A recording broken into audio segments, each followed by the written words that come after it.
안녕하세요. 오랜만에 영상이죠. 다들 어떻게 지내셨나요?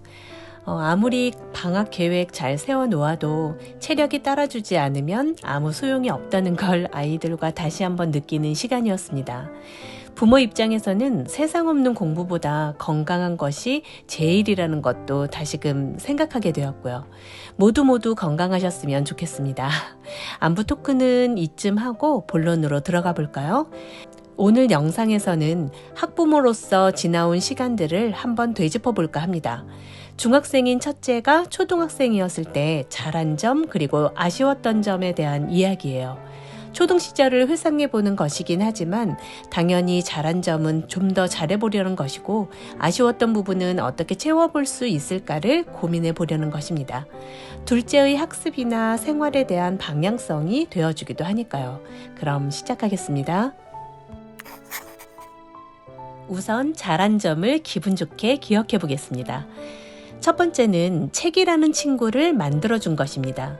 이건 아이가 태어나기 전부터 지금까지 유지되고 있는 제 교육 철학인데요. 전 책이라는 친구가 함께하는 것이 풍요로운 삶이라는 생각을 가지고 있답니다. 그래서 제가 가지고 있는 책 친구를 아이도 갖게 되길 바랬고요. 책으로 인해 나의 세상이 얼마나 커질 수 있는지를 자주 이야기해서인지 다행히 아이도 스스로 만든 책 친구와 껌딱지처럼 붙어 다니고 있습니다. 도서관이나 서점 가는 것을 좋아하고 공부한다고 힘들 때 좋아하는 책 읽는 것을 최고의 휴식으로 생각하고 있으니 뭔가 아이의 인생에 믿음직한 친구 하나 붙여둔 것 같아서 든든하기까지 하거든요. 그런데 책 좋아하게 만들어 놓고 정작 책 읽을 시간을 주지 않게 될 때도 있잖아요. 그래서 전 초등 시절 내내 될 수 있으면 일주일에 하루나 이틀은 일정을 비워두고 독서 시간을 확보해 주었습니다. 시간을 쪼개지 않고 길게 이어진 독서를 할 수 있도록 한 거죠. 중고등학교 아니 평생 독서하는 시간을 넉넉히 주고 싶었는데 중학생이 되니 벌써 만들어주고 싶어도 잘 되지 않더라고요. 그러니 초등 때라도 그런 시간 확실히 만들어주시면 좋겠습니다. 두 번째는 다양한 글쓰기 대회 경험을 하게 한 것입니다. 책을 많이 읽으면 자연스레 글이 쓰고 싶어지잖아요. 그렇지만 제대로 잘 쓴 글을 완성해내는 건 또 다른 문제인데 그렇다고 아이의 글에 부모가 첨삭을 하기 시작하면 아이는 글 쓰는 것에 흥미를 잃어버릴 것 같았습니다. 저학년 때야 맞춤법 틀리면서 앞뒤 말이 잘 맞지 않아도 창의적인 글이면 박수 쳐줬지만 고학년 때까지 우쭈쭈 잘했어만 해줄 수는 없잖아요. 그래서 생각해낸 것이 대회나 공모전에 참가하게 한 것이었어요. 공모전 여러 개를 보여주면서 어떤 것에 도전해볼래 하면 하나는 꼭 선택하거든요. 본인이 자발적으로 선택해서 도전한 공모전이기 때문에 정말 열심히 글을 씁니다. 완성된 글을 보지도 못하게 할 때도 있지만 수상 여부와 상관없이 아이의 글쓰기에 대해 자연스럽게 이야기할 수 있는 상황이 만들어진답니다. 수상을 했을 때는 아이가 먼저 제잘거리면서 이러저러한 생각을 썼다고 하는데 그러면 이런 부분이 좀 부족했는데 저런 부분이 잘 표현되어서 상을 주셨나 보네 라고 할 수 있었고 수상을 하지 못했을 때에도 마찬가지로 이런 부분은 참 잘 썼는데 또 저런 부분이 좀 부족해서 수상을 하지 못했나 보다. 다음번엔 그 부분 좀 더 챙겨서 써보자. 그렇게 하면 첨삭이라 받아들이지 않고 다음 공모전을 위한 전략으로 받아들여서 거부감 없는 대화가 가능했습니다. 그렇게 쌓은 글쓰기 실력은 초등 고학년 때부터 지금껏 학교 생활에서 강력한 무기가 되어주고 있어요. 글 쓰는 것에 두려움이 없다는 것은 많은 부분에서 자신감으로 나타나기도 하고요. 그래서 이 글쓰기는 둘째에게도 신경 쓰고 있는 부분입니다. 세 번째는 예비 초1 때부터 자유롭게 토론을 시작한 것입니다. 토론이라는 단어를 쓰니까 7살 아이가 어떻게 토론을 하겠어 라고 생각할 수도 있으실 텐데요. 주제가 있는 자연스러운 생각을 말로 주고받는 그런 생활 토론을 했답니다. 7살 정도 때부터 차를 타고 갈 때나 손잡고 산책할 때 친구들 사이에 있을 법한 일이나 주위에서 흔하게 접하는 일을 주제로 아이의 생각을 입으로 꺼내놓을 수 있게 한 거죠. 토론을 할 때는 서로의 이름에 님자를 붙이고 저도 아이에게 존댓말을 했고요. 상대 토론자에 대한 예의를 갖추는 의미였는데요. 신기하게도 서로 존대를 하니까 아이는 저를 엄마로 생각하지 않는 것 같았어요. 재미있어 하기도 했고요. 평소 엄마에게는 자기 생각을 모두 드러내지 않았을 법한 주제에도 토론하는 시간만큼은 적나라하게 자기 생각을 탈탈 털어 표현해 주더라고요. 그렇게 이어진 토론은 지금까지도 이어지고 있는데요. 아이의 생각 영역이 점점 더 확장되는 방법인 것 같아서 잘한 일이라 생각하고, 더불어 아이의 생각을 잘 읽어낼 수 있는 방법이기도 해서 도움이 많이 되었답니다. 그리고 네 번째는 수학 공부를 함께 한 것입니다. 둘째도 지금껏 저와 수학 공부를 하고 있는데 첫째도 6학년까지는 온전히 저와 수학 공부를 했습니다.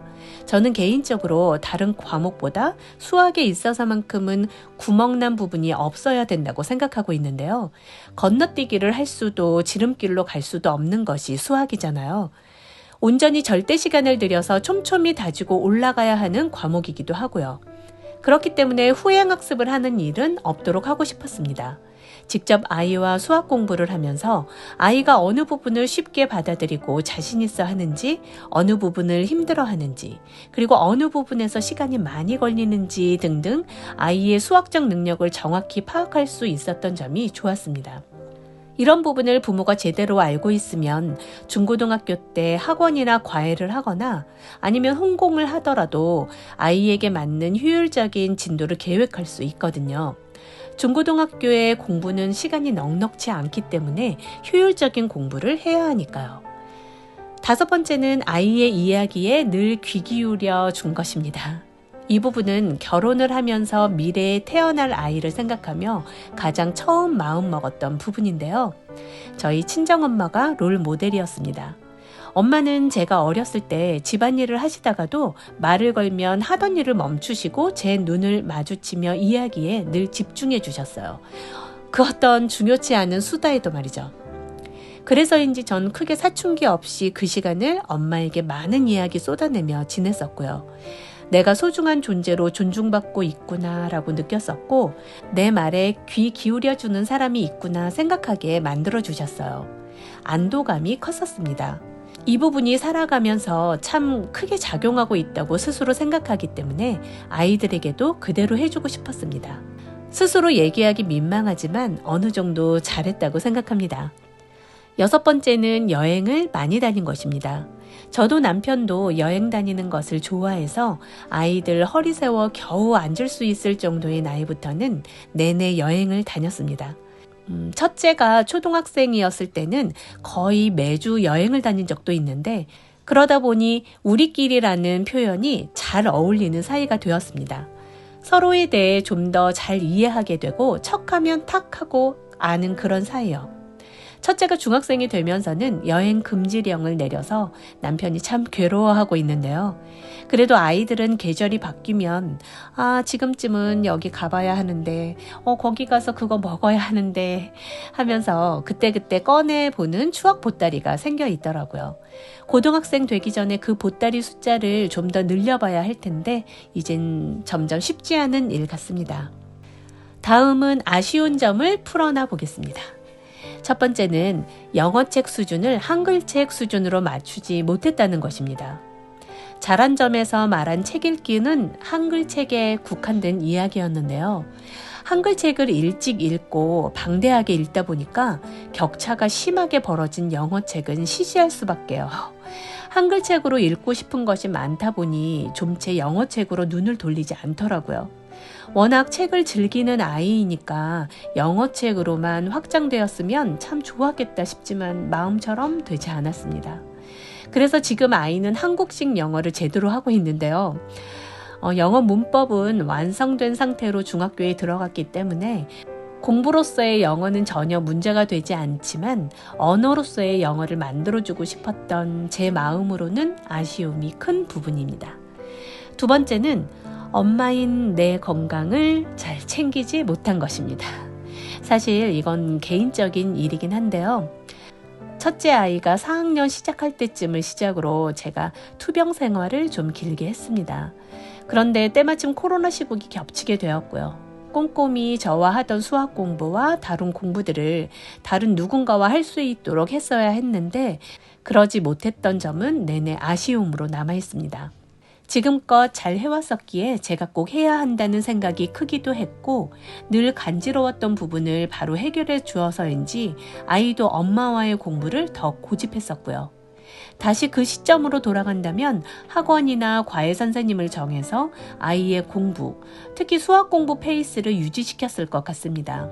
덕분에 첫째는 중학교 1학년인 작년 한 해를 참 힘든 일정으로 보냈는데 내내 미안한 마음이 들었네요. 엄마가 아프다는 건 엄마 한 사람의 문제로 끝나는 것이 아니구나 그런 생각이 들면서 건강한 부모로 옆에 있어주는 것도 참 중요한 일이라는 생각을 했었습니다. 그래서 지금은 그런 후회 또 만들고 싶지 않아서 운동 열심히 하고 있답니다. 모두 운동 열심히 하시기 바랍니다. 세 번째는 치아 교정을 초등학교 때 마치지 못한 것입니다. 치아 교정을 해야 한다는 것은 3학년 즈음 치과를 다니며 결정이 되었었습니다. 그런데 코로나가 터지고 당시에는 병원을 다니는 것, 게다가 마스크 벗고 치료를 받아야 하는 치과는 엄두가 나지 않을 때였죠.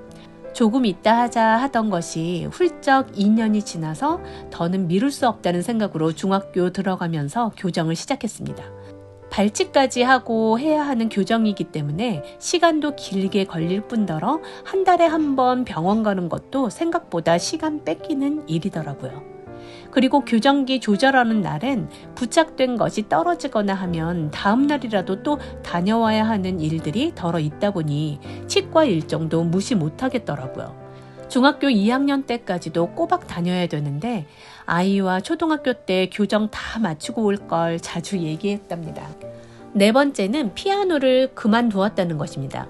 전 운동과 악기 하나씩은 주종목이 있으면 삶의 질이 높아지고 풍요로워진다고 생각하고 있습니다.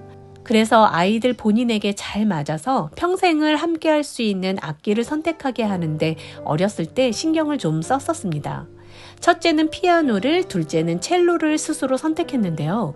첫째는 7살 때부터 피아노를 시작했는데 고학년이 되어서는 스트레스가 있을 때 혼자 피아노를 치며 그 시간을 즐기곤 했습니다.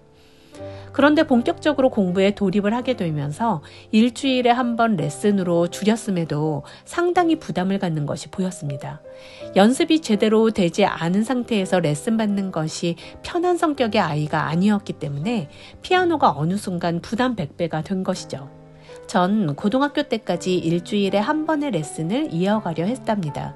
전통적인 진도를 따르지 않고 아이가 즐겁게 칠 수 있는 레파토리를 레슨으로 받더라도 말이죠.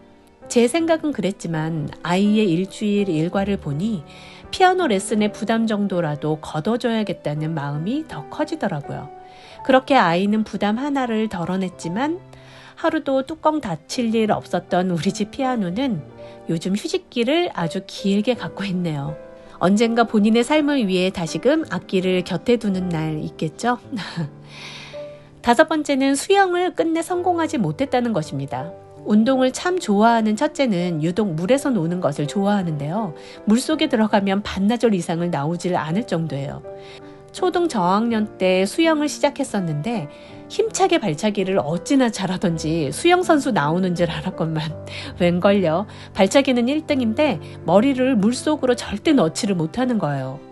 1년 배우다가 잠깐 쉬고 또 1년을 시도하다가 수면 아래로 머리가 들어가는 것이 공포로 다가올 무렵 억지로 할 것은 아니라는 결론을 내고 그만두었답니다.